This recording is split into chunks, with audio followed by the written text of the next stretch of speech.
నీతిమంతుడై ఉండి ఆమెను అవమానపరచనొల్లక రహస్యముగా విడనాడాలని ఉద్దేశించి అతడు ఈ సంగతులను గూర్చి ఆలోచన చేయుచుండగా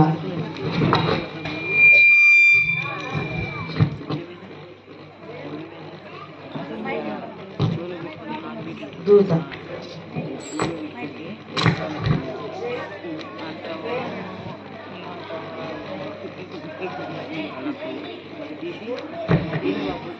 దావీదు కుమారుడైన యోసేపు, నీ భార్యైన మహిళకు చేర్చుకొనకు భయపడకము, ఆమె గర్భము ధరించినది, పరిశుద్ధాత్మల కలిగినది, ఆమె ఒక కుమారుని కానను. తన ప్రజలను వాడి పాపం నుండి ఆయనే రక్షించిన కనుక ఆయనకు యేసు అని పేరు పెట్టదను.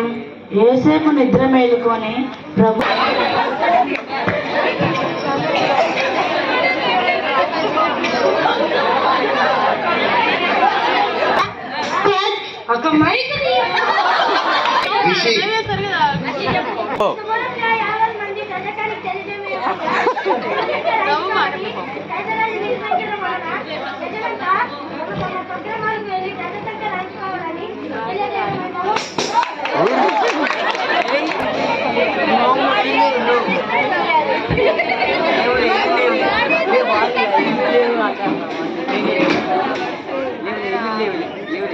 అమ్మా